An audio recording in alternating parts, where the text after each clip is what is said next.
Chers amis du Cercle Aristote, bonjour. Aujourd'hui,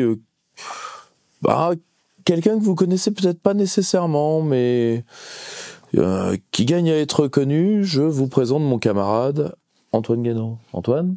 Enchanté. Merci de ton invitation encore une fois. Hein. Oh, de rien. Là, moi, je suis dans mon cœur de métier, qui est de faire connaître les camarades. Tu vois, et puis de voir à quel point le mouvement s'est étoffé. Mm-hmm. C'est, tu vois, moi, ce que je dis souvent à nos jeunes camarades qui sont assez tristounés, tu vois, c'est, vous savez, mon premier colloque souverainiste à la Sorbonne, il y a plus de gens sur l'estrade que dans la salle. Souvenir traumatique. Bon, c'était une idée de Jean-Paul Bled de louer l'un des grands amphis de la Sorbonne. Le problème d'un grand amphi de la Sorbonne, c'est quand c'est plein, c'est plein. Quand c'est vide, c'est vide. Tu vois ? Oui, on entend le vent. Et puis, tu vois, là, quand la salle résonne, c'est un peu bon. Et moi, j'ai vu le mouvement devenir extraordinairement divers avec les années. Et donc, dès qu'il y a de nouvelles plumes, c'est aussi mon rôle en tant que vieux meuble, hein, d'aider quelque chose d'important, ce que le général de Gaulle appelait la relève. Et donc, toi, je t'ai connu d'abord par des articles, d'ailleurs, certains que tu as écrits avec nous, oui, d'ailleurs, hein, dans l'avant-dernier numéro de PL, si mes souvenirs sont bons, sur le transhumanisme. Et on peut te retrouver sur Front Populaire, entre autres. Tu étais avec nous à Arras. Oui. Je tiens encore à remercier l'extraordinaire disponibilité, l'extraordinaire abnégation des équipes de Florian Philippot, qui ont fait un travail remarquable, parce que on était quand même 3600 au moins. Moi, j'ai pas des amplis, donc j'ai pas vu la journée passer. Et tu as publié via l'intermédiaire des plateformes ce petit ouvrage. Et merde. Oui, ouais. Et ça m'a fait penser. Non mais ça m'a fait penser à un homme que j'ai appris à aimer, que j'aimais pas enfant parce que la stature, le fait que chaque été on en parlait, etc. Et c'est l'un des multiples extraits très touchants du personnage, parce que j'ai toujours trouvé qu'il est, en revoyant sa filmographie et ses prises de parole, je le trouvais beaucoup plus touchant quand il parlait de sujets autres que le cinéma, c'était Alain Delon. Et pour moi, l'un des plus beaux moments, il répond au questionnaire de Proust chez Pivot. Alors, la version de Pivot du questionnaire de Proust. Et Pivot lui dit, votre juron préféré, il dit, vous l'avez cherché. Et il dit, putain de merde. Et il dit, c'est quand même très français. Il dit, je suis très français, croyez-moi. Et si tu veux, c'est, tu vois, comme dirait un grand métaphysicien injustement peu étudié, Léo Dagan. Moi je dis merde, ça va avec tout. Et donc si tu veux, tu vois, c'est un cri du cœur, un peu. D'ailleurs, c'est préfacé par quelqu'un qui était habitué de ce type de cri, qui est Nicolas Vidal, donc le patron de Putsch, qui d'ailleurs intervient comme toi sur Toxin, si mes souvenirs sont bons. Donc j'ai le camarade de Toxin. Qu'est-ce qui t'a amené, toi, en tant que jeune essayiste, à aller vers ces médias alternatifs ? Qu'est-ce qui t'a amené au souverainisme, toi ? Qu'est-ce qui m'a amené au souverainisme ? C'est une très large question. Alors, évidemment, moi, je suis un enfant du Cercle Aristote aussi. Hein. Ça fait très longtemps que je te suis, que je suis le Cercle. Mais avant tout, j'allais dire que le souverainisme m'est venu tout simplement par l'amour de la France. Je raconte toujours cette anecdote parce qu'elle est très simple, mais et joyeuse, disons. C'était, je devais avoir 5-6 ans, quelque chose comme ça. Et j'étais avec mes parents, enfin en tout cas ma famille, dans un marché aux puces. Et je voulais absolument un bouquin, je sais pas si tu te rappelles, les éditions, les Lavis. Les petits Lavis, roman national, l'histoire de France, tu vois. Je sais pas pourquoi, je le voulais absolument. On me l'a très gentiment offert. Et je suis tombé là-dedans mais bon, comme Obélix dans la marmite de potions magiques, quoi. Parce que il y avait encore une certaine école. Je suis né en 92, moi. L'école avait déjà quand même fortement baissé, même si j'ai eu de très bons professeurs quand même. Il y avait un reste de profs qui avaient une soixantaine d'années, qui étaient encore des vrais profs à l'ancienne, j'allais dire Troisième République un peu. Mais ce bouquin-là, je sais pas comment expliquer, mais là, l'histoire de France m'a... C'est rentré, le sentiment national est sorti de ce bouquin et est entré en moi, quoi. Et c'est venu tout simplement de là.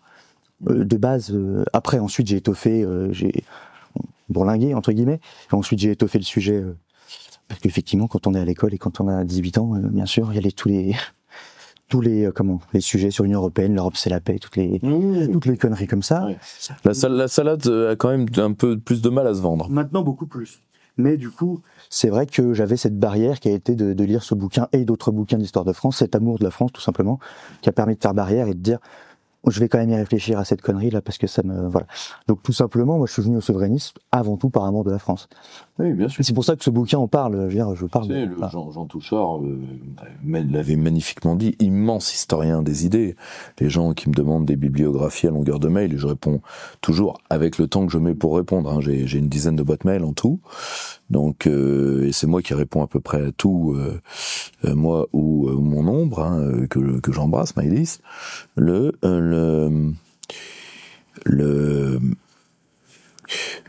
Jean Touchard était un immense historien des idées. Il a écrit d'ailleurs un maître ouvrage sur le gaullisme, qui commence par une phrase qui est toute simple, mais qu'on a tendance à oublier. Le gaullisme est un nationalisme. Oui, tout à fait. Mais comme les mots étaient pourris, aujourd'hui on peut plus. On était flingués. Ouais. Nietzsche disait encore un siècle de journalisme et les mots purons. Donc aujourd'hui les mots schlinguent. Mais si tu veux, comment, parce que tu vois, c'est de ça dont j'aimerais te faire parler, parce que tu veux, là tu en es au stade, là si tu veux, où des articles, des cris, etc. Ensuite viendra l'heure de certainement autre chose. Hein. Après, t'as tout le temps, hein, t'es un jeune trentenaire.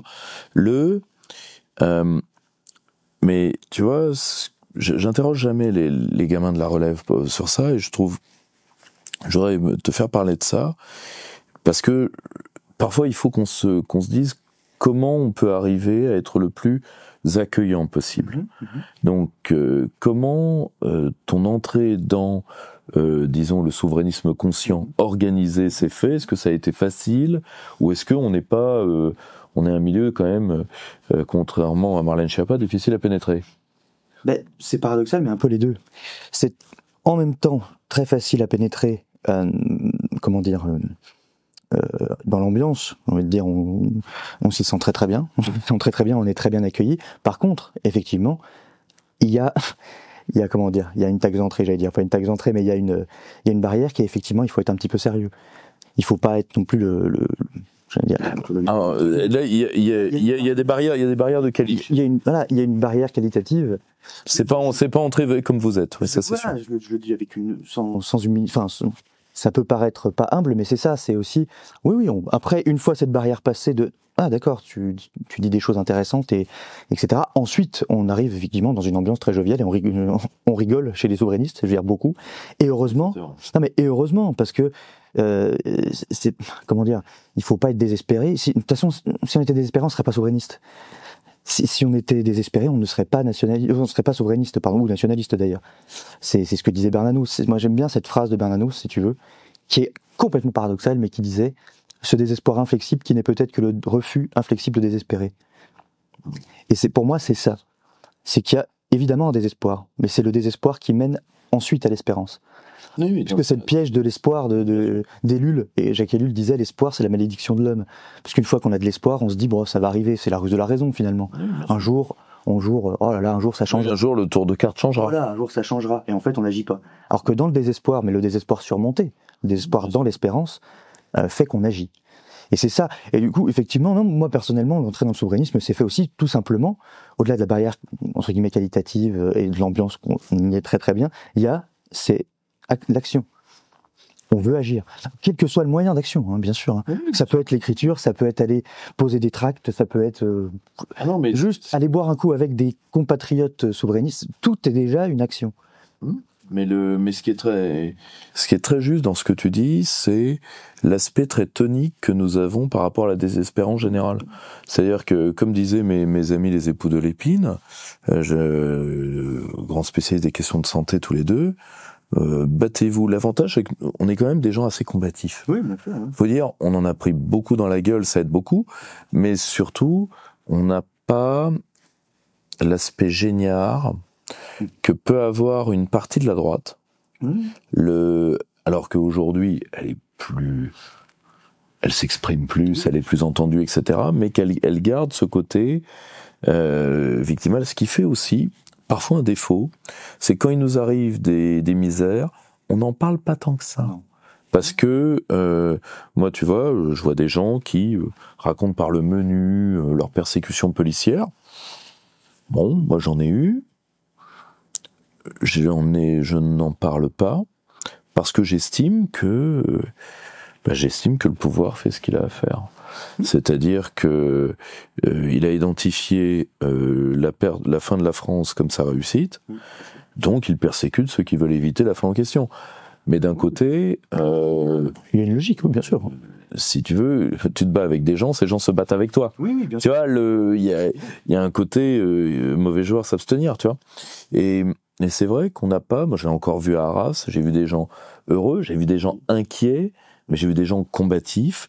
Moi, c'est ce que je vois tous les lundis soirs. Je vois pas des gens qui sont abattus, je vois des gens qui sont inquiets, certes. Oui. Mais si tu veux, il n'est pas nécessaire d'espérer pour entreprendre. Or, ce que je remarque, c'est qu'il y a une tendance, tu vois, même dans l'antimodernisme, même dans une partie de la droite, il y a une tendance, si tu veux, au nihilisme par abattement que nous n'avons pas. Complètement. Non, je suis complètement d'accord avec toi. Moi, le problème en plus que l'on a, c'est comme disait De Gaulle, la gauche me pense de droite et la droite me pense de gauche. On est souvent comme ça, nous souverainistes. Donc on est attaqué par la gauche et par la droite. Ce que, encore une fois, ce que je dis dans le bouquin d'ailleurs, ce qui est faussement de gauche et faussement de droite. Je veux dire, l'extrême gauche aujourd'hui n'est pas de gauche, c'est une sorte d'américaine, c'est une sorte de démocrate à l'américaine. C'est du sous-démocrate. Voilà, c'est du sous-démocrate américain. La droite n'est pas de droite ou une certaine droite, de dire c'est l'orléanisme. Ça n'a rien à voir avec si l'histoire des idées essentialistes, ce qui est pas la mienne. Moi, je suis un élève d'Arnaud Imatz, mais je suis un élève de Loubet Delbey, je suis un élève de ces gens-là. Je crois pas à la droite éternelle, mais si la droite éternelle a un sens en France, c'est la droite monarchique. Bien sûr. Bon. Or, aujourd'hui... Oui. Ou disons Bonaparte, ou légitimiste ou bonapartiste, pour René Raymond, voilà, mais si on prend les terminologies de René Raymond, mais oui. Le bonapartisme apparaît très socialisant, tu vois, si tu veux, pour toute une partie, au moins l'avantage c'est que personne ne discutera sur la droite monarchiste. Or, aujourd'hui, tu vois, ce qu'est la droite, la droite, c'est une droite boutiquier. Complètement. C'est ce qui a inspiré le gaullisme, je veux dire, la droite monarchique, le catholicisme social, tout simplement. Il n'y a que des trucs qui ont totalement disparu du logiciel de la droite actuelle. Totalement disparu. Complètement, parce que ce n'est plus une vraie droite, la gauche non plus d'ailleurs. C'est pour ça que je dirais pas que c'est dépassé, parce que c'est certainement des notions gauche et droite qui sont encore très psychologiques, qui sont encore très présents dans l'imaginaire. Ce sont des penchants, au sens philosophique du terme. Oui, mais ce ne sont plus des corps de doctrine. Non. Et en plus, effectivement. Et même plus des groupes sociologiques d'ailleurs. Non, non plus. Mais je suis c'est d'accord avec toi sur la contre-histoire des idées politiques d'Arnaud Imatz, finalement, où en fait on en est oui, mais la gauche a été de droite, entre guillemets, la gauche a fait des trucs de droite. Tout se mélange parce que finalement, c'est ce que je dis souvent, mais la gauche vient d'où? Alors, entre guillemets, je parle même pas de la gauche marxiste. On a une gauche française de base, qui était déjà la gauche révolutionnaire, mais après ça, le socialisme utopique. Le socialisme utopique, donc qui est la vraie gauche française, dont le général de Gaulle a été inspiré. Il a lu Fourier, je veux dire, le général de Gaulle n'était pas que... Il allait en vacances jeunes près des phalanstères. Voilà, tout à fait. Et c'était un socialisme qui était inspiré du catholicisme, tout simplement. Je veux dire, c'est saint-simonien. Oui, totalement. Ouais. C'est d'ailleurs très typique de ce sentiment socialiste français d'être l'ombre de l'Église, profondément. Non, mais complètement. Et du coup, dans ses qualités, dans ses défauts. Mais tout à fait. Non, mais de toute façon, c'est ce que disait Suarez, le peuple français est tellement éminemment catholique que même dans ses erreurs, il l'est. Ça a toujours été comme ça. Mais c'est vrai. Mais c'est aussi, encore une fois, c'est une question d'époque. Je veux dire, à une époque qu'on aime ou pas, je veux dire, cette Troisième République-là, il y a eu un moment, certainement Troisième République, avec sa grande réussite qui était l'école. Mais ce moment, il y avait quand même, Poincaré était, alors, j'allais dire conseiller, Poincaré rencontrait Bainville. Franchement, Jaurès était ami, entre guillemets, avec Demain, avec Albert Demain. Il n'y avait pas cette... Le rapport Jaurès-Barrès. Bien sûr, Jaurès-Barrès. Il n'y avait pas... Je crois qu'il est un des seuls autorisés par la fille de Jaurès à embrasser le corps de son père. Non, mais tout à fait. Mais il n'y avait pas ce manichéisme. On en pense encore une fois ce qu'on en veut, mais il n'y avait pas ce manichéisme qui rend ça c'est venu avec le stalinisme, ça, profondément. Bien sûr. C'est venu avec le stalinisme et avec ensuite... Et moi je pense que c'est venu aussi... Alors, en début, et après c'est venu à cause de l'impérialisme américain, enfin de l'impérialisme culturel américain qui nous a complètement envahis. Et je pense qu'on a récupéré cette... C'est ce que je dis souvent, mais pour moi, gauche et droite, disons ça comme ça, il n'y a plus de pensée française aujourd'hui dans les partis politiques, que ce soit les partis politiques, même les intellectuels. Il n'y a plus de pensée française, on est américanisé jusque dans la pensée. Le retour de la race, par exemple, qui n'est pas du tout quelque chose de français, c'est germanique. C'est germanique, c'est purement germanique. Il vient, que ce soit de la gauche ou de la droite, de l'extrême gauche, disons de l'extrême droite. Hein. Ça vient de cette pensée américaine. Totalement. Comme disait Régis Debray, juger quelqu'un sur sa race en 1960 et l'apanage de l'extrême droite aujourd'hui, c'est l'apanage de l'extrême gauche. Tout à fait. Nous, en tant que Français, moi je suis sur un truc, j'aime beaucoup cette émission, il faut la retrouver parce que maintenant je crois qu'ils l'ont quand même supprimée. C'était une vidéo INA qu'on peut retrouver des années 70, c'est Gaston Monerville qui est invité chez Pivot d'ailleurs, avec Angela Davis. Angela Davis qui lui raconte tous les malheurs des Noirs américains, et Monerville dit, je suis solidaire de la souffrance des Noirs américains, mais il dit, en France, vous comprenez bien qu'en France, moi je ne comprends pas vraiment ce que vous vivez parce qu'il est le deuxième personnage de l'État. Hein. Président Sénat, deuxième personnage de l'État, et je suis noir. Voilà. C'est pour ça qu'aujourd'hui, encore une fois, l'extrême gauche et l'extrême droite, hein, c'est de la pensée américaine. C'est du recraché de pensée américaine. Totalement. Et du coup, nous, forcément, dans ce combat-là, en tant que souverainistes, on est attaqué par les deux, et en même temps, je veux dire, complètement insensible à quel que soit l'argument, puisque on va dire, oui, mais très bien, mais allez le faire à Washington pour voir, nous, on essaye de parler entre Français. Et c'est ce problème-là, on a du mal, on peut pas communiquer avec ces deux polarisations-là. C'est très juste que tu dis, il y a un problème d'incommunicabilité, parce que tu vois, les rôles, c'est que les deux camps ont d'abord été pendant des décennies colonisés par la pensée allemande, d'ailleurs en partie encore dans ce que je qualifierais de mondialisme de gauche, tu vois, la présence d'Habermas, de la pensée habermasienne, de choses comme ça. L'extrême droite française a été, à travers la nouvelle droite notamment, totalement germanomorphe, l'est encore en partie. Oui. Et derrière ces reliquats, ces deux reliquats qui en réalité c'est la gauche, c'est l'extrême droite et l'extrême gauche des années 70 qui survivent par la biologie de leurs fondateurs. Autrement dit, dans 5-6 ans, le problème sera réglé. On mésestime comment une bonne grippe peut faire avancer la vérité. Eh bien, les deux générations, si tu suis bien, qui leur ont succédé, sont américanisées jusqu'à la trogne. T'as les racialistes, soit racialistes purs, soit racialistes technophiles, qui sont d'ailleurs, je ne dis pas que tous ces gens-là soient totalement inintéressants, je dis que le problème, c'est vraiment que il y a un problème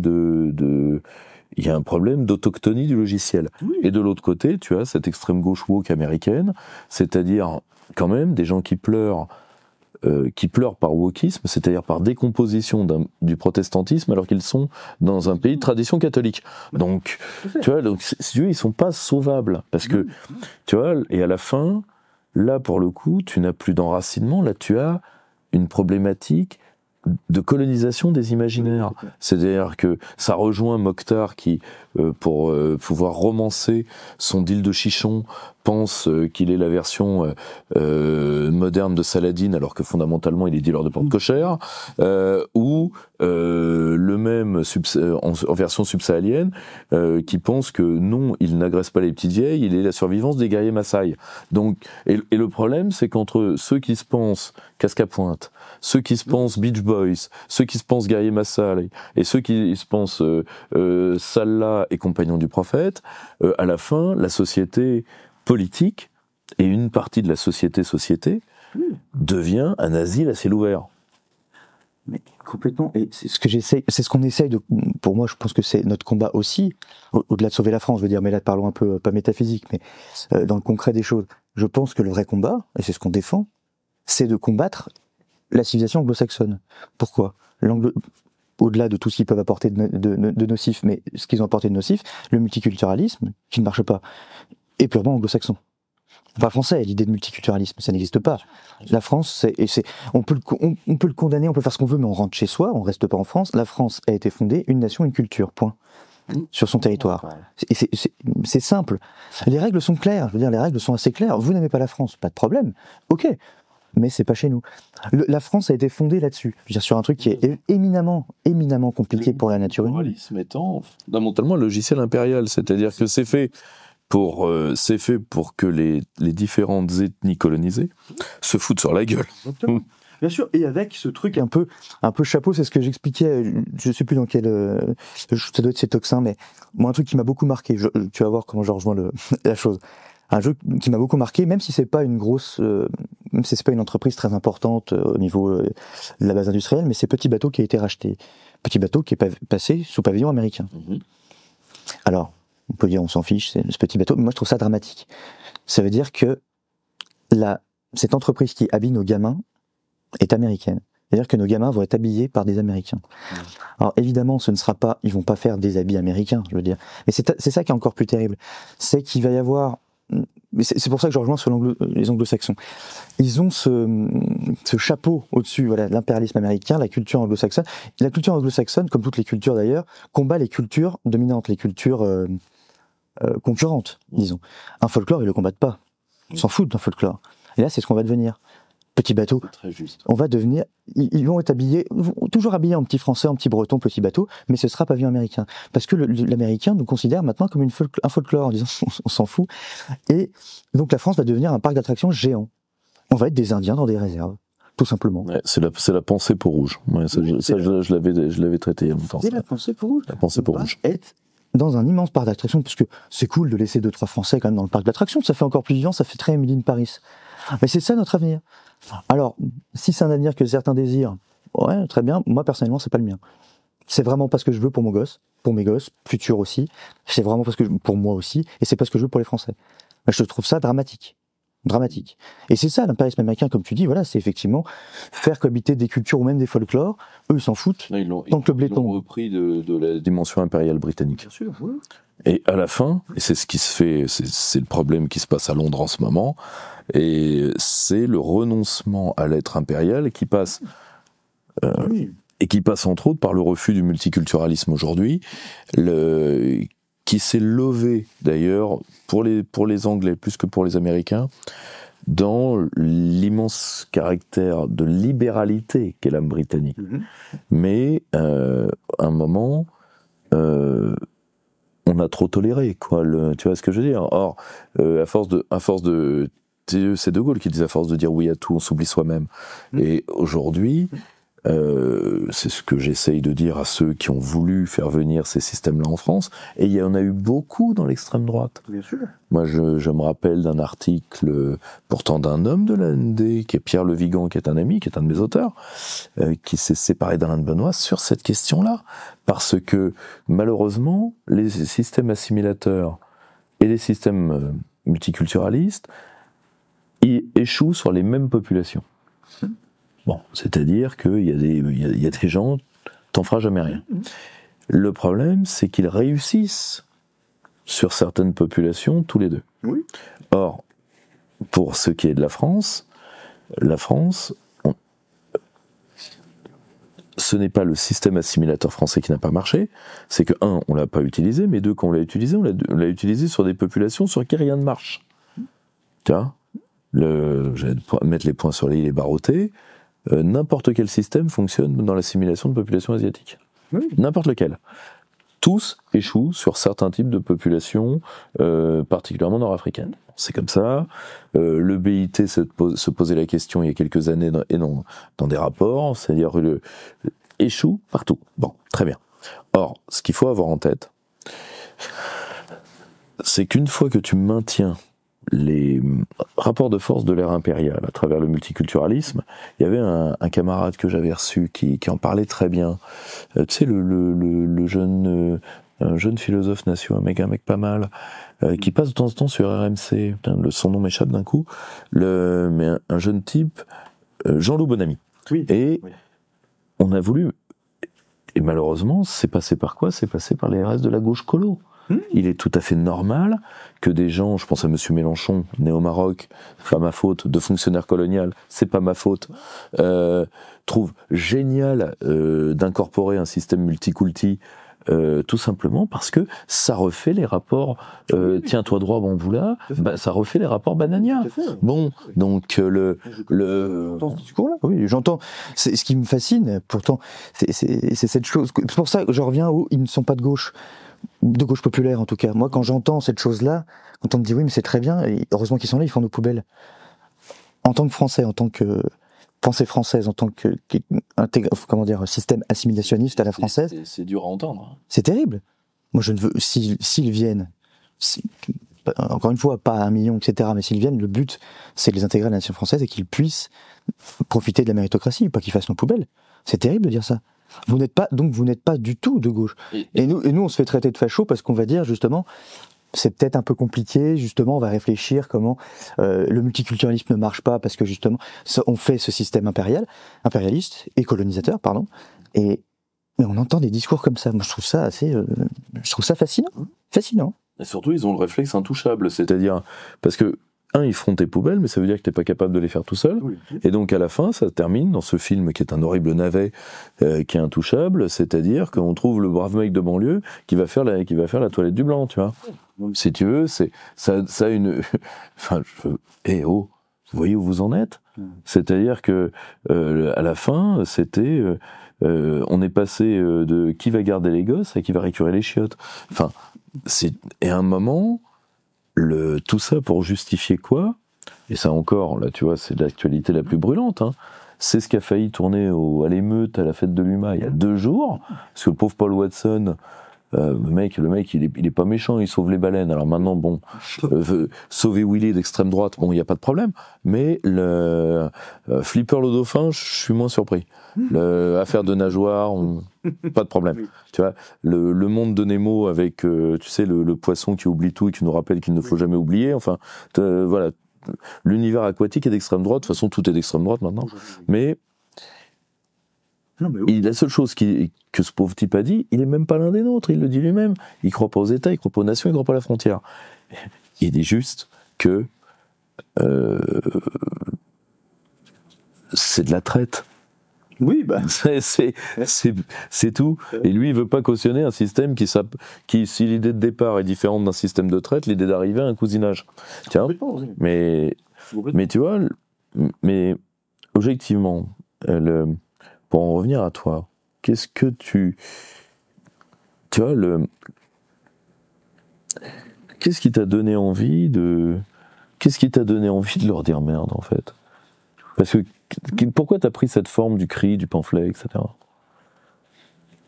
Parce que ça fait longtemps que je la sens monter, alors que ce soit dans la population, et chez moi je viens de classe populaire, donc chez moi, je viens au-delà de ma famille, mais moi aussi, ce cri de colère est présent depuis très longtemps.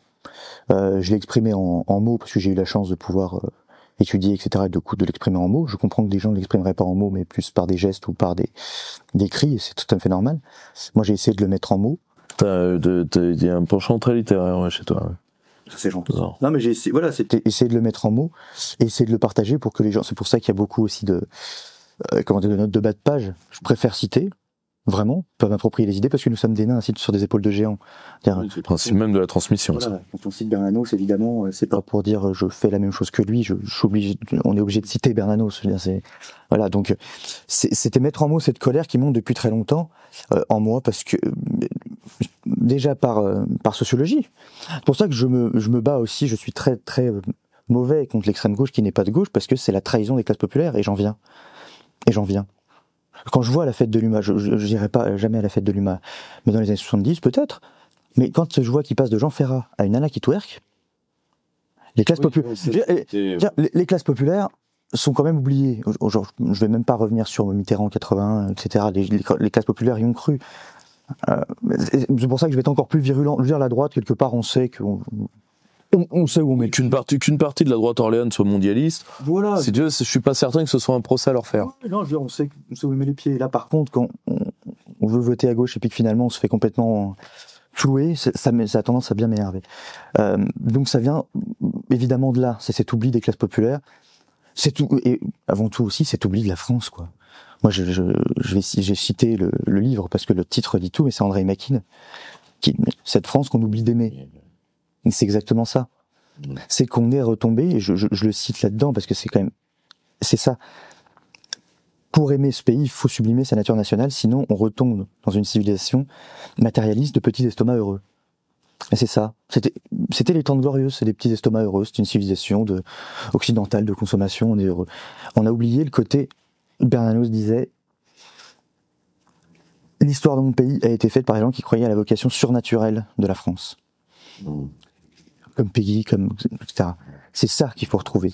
C'est retrouver cette transcendance. Je suis désolé, on peut pas rester que on peut prouver par A plus B que la France est un pays exceptionnel, rationnellement, la sécurité sociale, l'école, tout ce qu'on veut. Mais il y a une transcendance à avoir aussi. L'histoire de ce pays est quelque chose... Une transcendance en elle-même ou une transcendance appuyée sur la transcendance chrétienne pour toi? C'est très compliqué à dire. Très compliqué à dire parce que très compliqué parce que je vais mélanger les deux. Pour moi, il y a la nation est une transcendance, oui, mais une transcendance en tant que Français, je veux dire, en tant que pensée française, on ne peut que retomber dans une pensée catholique. On peut essayer de faire autrement, mais c'est quand même très compliqué.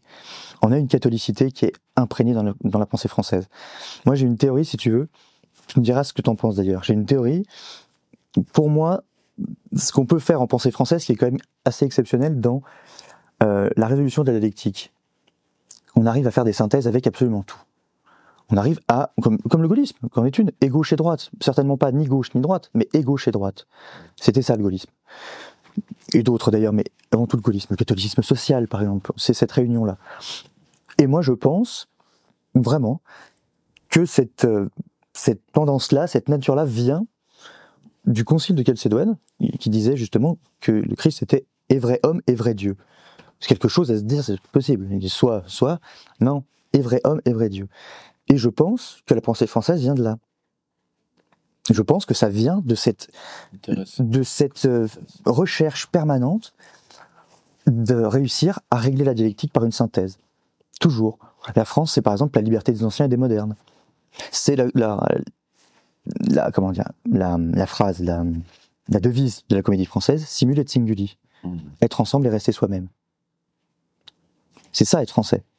C'est le groupe et l'individu. Parce que si on choisit le groupe, c'est totalitaire. Si on choisit l'individu, c'est un totalitarisme aussi. C'est toujours ce juste milieu. C'est aristotélicien ou thomiste, hein, si on veut. Et ça, si tu veux, la France est une civilisation de la maîtrise et de la maîtrise et du in medium status. Ça, c'est très clair. Ce qui n'est, je le dis tout de suite pour mettre ce qui n'est pas un bémol, ce qui est une clarification, ce qui veut dire que nous ne sommes et nous ne serons jamais un peuple du centre. Pour une raison qui est très simple, c'est que le centre ne se balance pas par équilibre. Il balance en réalité, par hybridité. Et particulièrement le centrisme français, quand même c'est l'ancien Marais, hein, c'est pas pour rien qu'on l'appelait le Marais, parce qu'il est boueux. Et en réalité, sur quoi tu hybrides? Tu hybrides non pas sur les vertus, puisque les vertus s'hybrident pas, tu hybrides sur des intérêts, par nature. Oui, complètement. Donc si tu veux, à la fin, ça se règle à François Bayrou, c'est-à-dire j'ai le sida et 2% qui les veut. Bon. Donc, et tout le monde a compris l'idée. Mais tu vois, le grand problème, c'est que c'est assez intéressant comme hypothèse, parce que on pense que les Français sont surclivants, etc. En réalité, quand tu regardes bien notre vie politique, si tu veux, la France, depuis 2 siècles, est obligée de sécréter des idées et des trajectoires de biais parce que elle est otage du sectarisme de tout petit groupe. incarné par ce qui est pour moi un truc qu'on n'aurait jamais dû prendre parce que on n'en a pas compris le sens, qui est le parlementarisme. Bon. Le parlementarisme, ça marche très bien en Angleterre pour une seule raison, pour deux raisons. C'est que ils ont fait un système que nous aurions peut-être dû prendre parce que qui est le suffrage à un tour, winner take all. Donc ça clarifie les intérêts. Et surtout, le Parlement britannique n'a jamais dit qu'il représentait autre chose que les classes dominantes, et c'est parti de la représentation des grands propriétaires terriens. Point. Nous,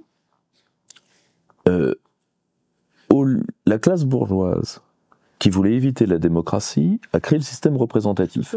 Bon, très bien. Or, elle l'a habillé de rationalisation et d'une démocratie d'avocats, qui donc compense l'hybridité des intérêts par l'emphase verbale.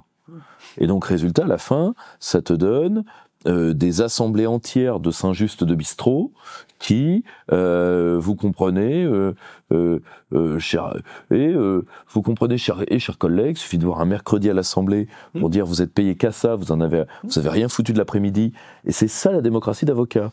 C'est-à-dire, mes chers confrères, au nom de la dignité humaine et machin et patacoufin, et à la fin, ça devient Louis Boyard qui te dit il y a des gens qui sont malheureux et il y a 1,5 degré de plus vers le réchauffement climatique, et tu te dis, et en plus le prix de la barrette a baissé, résultat t'arrives plus à joindre les deux bouts. Donc à un moment tu te poses des questions, quoi.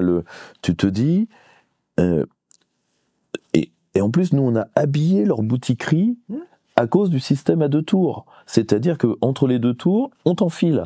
Bon, alors que au moins un système de représentativité à un tour, terminé, adieu Berthe, clac. Sure. Tu vois, scrutin guillotine, winner take all. C'est triste, mais c'est comme ça.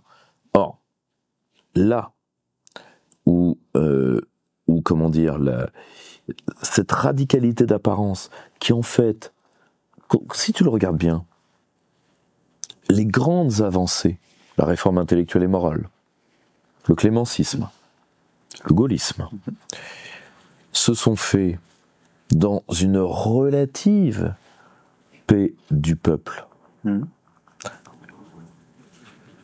Un affrontement élitaire, d'accord, ça concerne qui? Ça concerne combien? Alors qu'aujourd'hui, tu as une connivence d'élite qui est quand même aujourd'hui, qui touche la totalité des bancs, et qui règne sur quoi? Sur une société de la haine. Oui. Tu vois, et quand tu regardes historiquement, tu vois, la 4ème République a failli se terminer en guerre civile, ce qu'on oublie.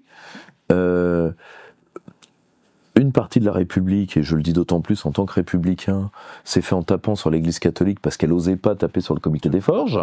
Donc, si tu veux,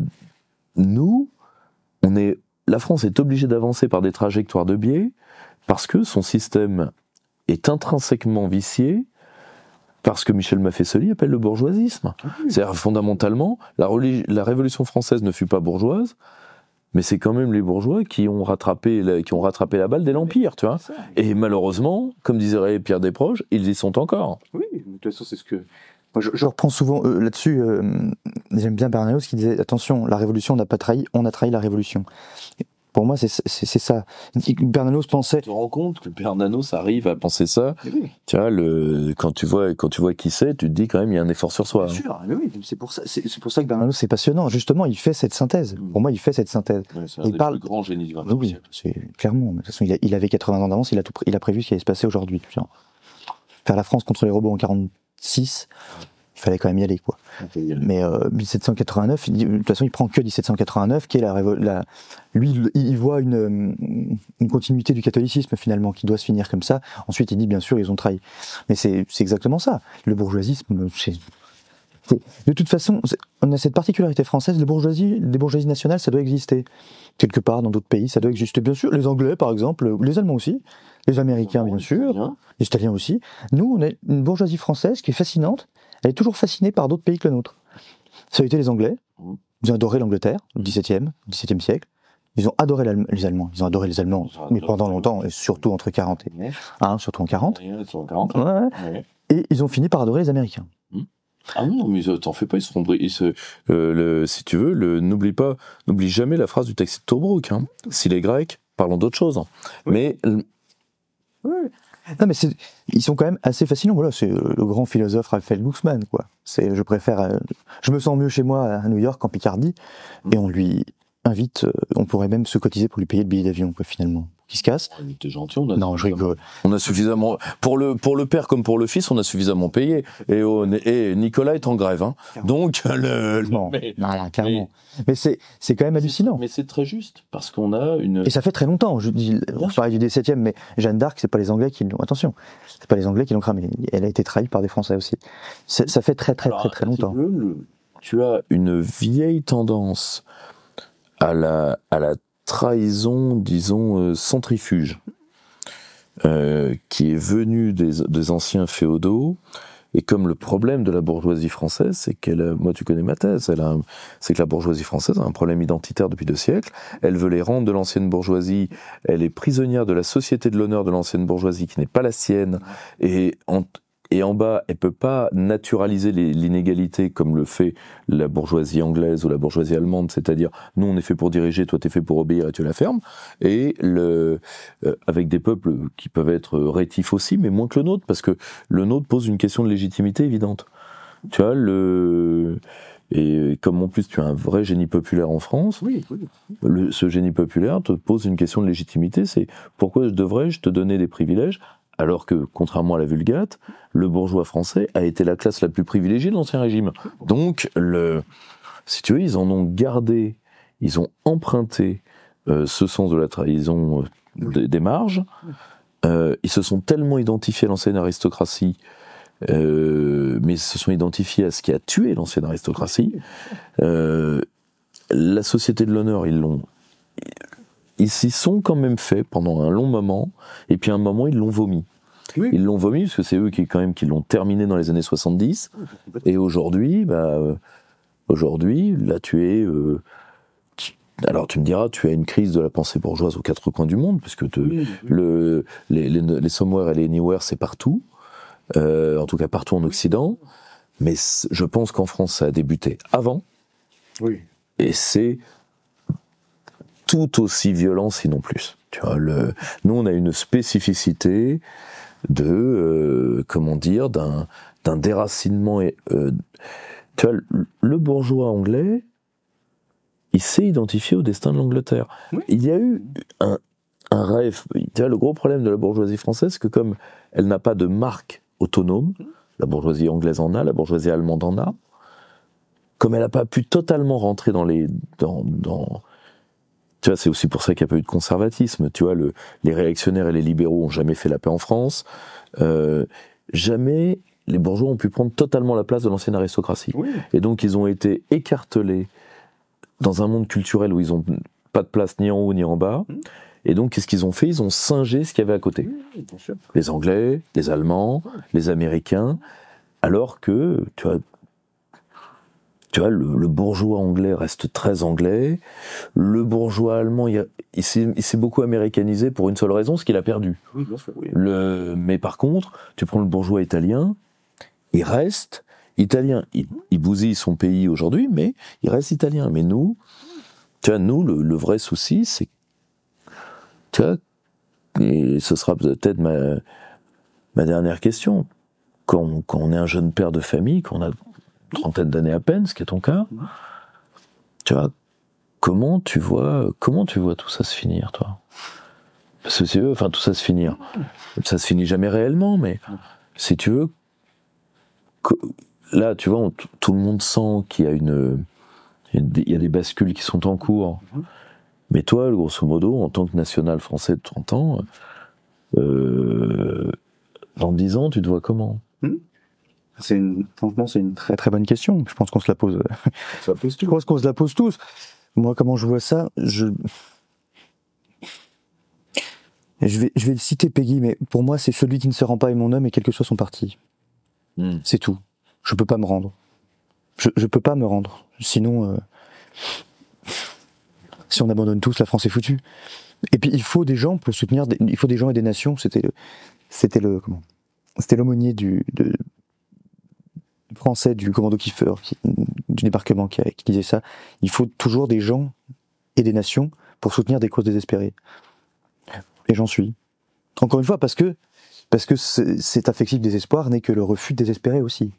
C'est la même chose. Et quel que soit comment ça se passe, s'il en était un ultima verba, voilà, ultima verba, s'il en restait qu'un, je serais celui-là, c'est tout. Je peux pas faire autrement. C'est même, j'allais dire, c'est pas un effort, si, c'est un effort quotidien. C'est un effort quotidien parce que... Irréductible. Tout à fait. Et c'est ce que j'expliquais, je sais plus à qui j'en parlais, enfin bref, mais le général de Gaulle était cyclotimique, on le sait. Bien sûr. Oui. Et c'est complètement normal. Je pense que tous les souverainistes le sont. Je pense qu'on est tous... Tu vois, on l'est tous et on pourrait pas bosser autant si on l'était pas. Voilà. Parce que c'est tous les jours, un nihilisme qui est une tendance naturelle humaine, hein, de se dire, mais pourquoi je m'emmerde? Et c'est ce combat-là permanent qui nous permet de continuer à lutter, parce qu'on lutte déjà contre nous-mêmes aussi. On lutte toute la journée contre nous-mêmes, en se disant pourquoi j'écris ça finalement, pourquoi j'irai pas, pourquoi. Mais justement, parce que dans ces moments de doute, on oublie pourquoi on se bat, et c'est l'avantage de nos ennemis. Oui. C'est que quand on voit leur gueule, la mémoire nous revient. Oui, c'est ça. Donc, et ça revient il suffit d'allumer, ah non, oui, effectivement. Non, comment je vois ça, si tu veux, il y a de quoi leur dire merde. Il y a de quoi leur dire merde, et je vois que la lutte. C'est tout. C'est ce que je dis, le refus, c'est tout. Le gaullisme est un refus, disait Malraux. C'est vrai, c'est le refus. C'était cette phrase de Calafert, qui est maintenant oubliée, Calafert, qui a écrit un bouquin qui est magnifique, qui s'appelle Droit de cité. Le siècle suivant, donc le 21e, sera un siècle carcéral ou du refus. Maintenant, c'est à l'humain de choisir. C'est aux Français, je veux dire, aux autres humains aussi, mais c'est aux Français de choisir. Encore une fois, c'est ce que je dis, si on arrive un jour, il faudra se battre pour, mais à faire un référendum sur sortie de l'Union Européenne, etc., on verra ce que les Français diront. S'ils disent non, je suis désolé, c'est pas une question de jeter l'éponge, mais je suis démocrate avant tout, républicain, pour la souveraineté populaire, c'est aux gens de choisir aussi. Notre but, c'est d'essayer pas d'éveiller, parce que ça m'énerve, ça c'est très wokisant, très protestant, nous sommes les élus, machin, c'est pas du tout mon cas. Juste, on raconte, on transmet des choses qu'on sait ou qu'on apprend. On fait acte de transmission et acte de foi en la France, j'ai envie de dire. Voilà. Après, les gens choisiront ce qu'ils veulent, mais c'est pas à moi de choisir, c'est aux Français de se sauver. C'est ça aussi que je dis là-dedans. La liberté, c'est la responsabilité. Aujourd'hui, on est dans un monde de déresponsabilisation totale. Oui, totalement. Oui. On est déresponsabilisé à longueur de temps. Premièrement, par la technocratie, comme tu disais, le gouvernement représentatif a été fait exprès. Mais on n'a jamais gueulé contre. Parce que c'est ce que disait Tocqueville, en même temps, on est pas mal. On peut être bien si c'est bien géré, on peut. Et c'est pas complètement faux. Moi, je suis assez polybien sur cette chose-là. La République romaine a réussi. Pourquoi ? Parce qu'il y avait un chef qui marchait, les consuls. Il y avait une élite qui fonctionnait et il y avait un peuple. Il y avait les trois. Je pense que la France et le gaullisme c'était ça. Et les grands moments de l'histoire de France c'est de ça. Il y avait un chef qui réussissait. Il y avait une élite compétente et un peuple compétent. Pas compétent, mais un peuple aussi. Un peuple volontaire, disons. Je pense que c'est ça. Là, pour l'instant, l'élite, évidemment, on n'en parle pas. Mais il faudra refaire une élite. Je veux dire, on peut pas tomber dans des discours complètement anti-élite. Anti-élite d'aujourd'hui, évidemment. Mais il en faudra une. Oui, il en faudra une. Et parce que cette élite-là, par exemple, l'élite qui, après les élites se font évidemment dans des moments difficiles. L'élite qui a sauvé la 4ème République, parce que sinon ce serait fou. C'est pas avec les parlementaires que ça, c'est grâce aux élites sorties de la résistance, qui étaient, dans la technocratie en place, qui ont sauvé le pays. C'est la haute fonction publique issue du CNR qui a maintenu le pays. Hein. Voilà. Et donc il en faudra une autre, mais une élite qui sera, j'allais dire francophile. Ça me paraît évident, mais maintenant on est obligé de le dire. Et en tout cas francoforme. Mais ça passera par les trois, un chef. Je considère ça comme ça, trinitaire finalement, mais un chef, une élite et un peuple. Ça va commencer certainement par le peuple, mais il faudra voir. C'est votre responsabilité. C'est tout ce que je peux dire. Encore une fois, même là où on en est, ça me fait mal de le dire. Je peux pas dire que c'est la faute du peuple. C'est faux. Il y a évidemment des traîtres, etc. C'est sûr. Par contre, on ne peut pas dire, en tant que citoyen, on ne peut pas dire qu'on n'est pas responsable. Sinon, ça veut dire qu'on n'est pas libre. Et qu'on est complètement déresponsabilisé. Et le pouvoir cherche à nous déresponsabiliser. C'est, encore une fois, cette chose, la technique, les loisirs ne sont acceptables que si elles font baisser, est acceptable que si elle fait baisser le temps de travail. Très bien. Mais pour faire quoi ? Le vrai but, même de la gauche marxiste, c'est André Gorz qui disait ça, c'était pour ensuite s'informer, c'était l'otium. C'est l'otium romain, voilà, c'est l'otium ou la scolée. Voilà, c'était le loisir studieux. C'est pas pour aller s'abrutir devant les... Il faut accès à son temps. C'est pas s'abrutir devant Netflix. J'en veux pas aux gens qui vont regarder Netflix. Hein. Moi-même, ça peut m'arriver. On est tous pareils. On est tous c'est quand même, mais de combattre cette tendance naturelle qu'on a à se dire, bon, bah, je vais regarder une connerie. Il faut se battre en permanence. C'est ça la responsabilité humaine.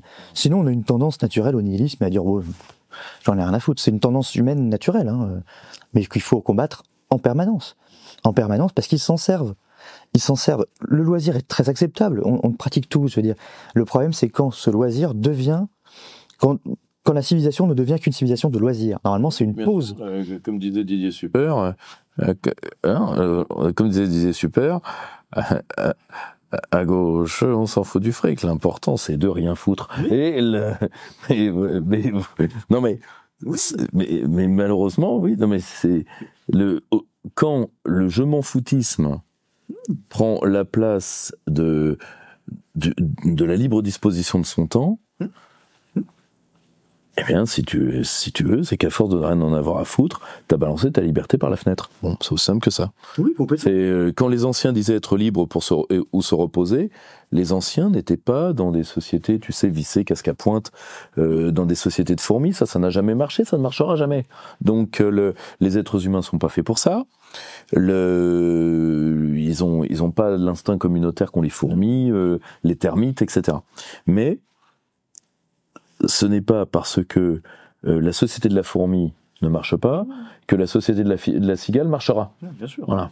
Oh, mais c'est complètement vrai. Encore une fois, et ils s'en servent. Je veux dire, le pouvoir s'en sert.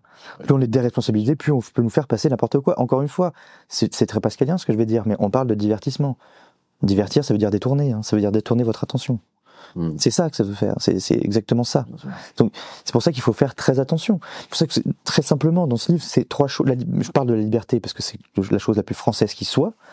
Et ça passe par trois choses. Le refus de l'asservissement, le refus de la soumission. C'était Gustave Thibon qui est maintenant un peu oublié, mais qui disait ça. Oui, comment ça non.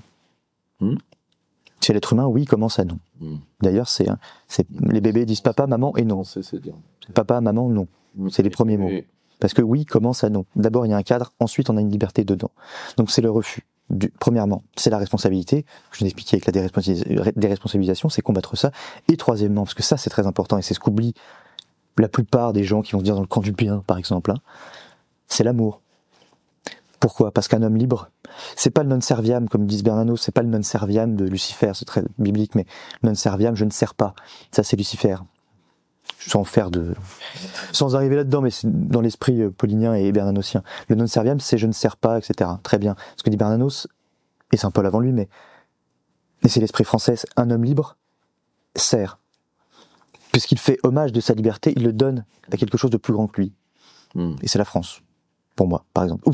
Ou la communauté humaine, je veux dire, autour de lui, mais c'est la France. Donc ça passe par l'amour. Évidemment, l'amour de son voisin, oui, de son voisin parce qu'il est notre compatriote, je veux dire, mais c'est l'amour de la France qui fait ça. Mais un homme libre sert. Il ne faut pas dire insoumis, insoumission. Oui, il faut être insoumis, très bien, ok. Mais il faut quand même avoir une légitimité, avoir une allégeance. Quelque part, sinon, on n'est pas libre. Parce que c'est ça qui montre qu'on est libre, c'est qu'on est libre de servir.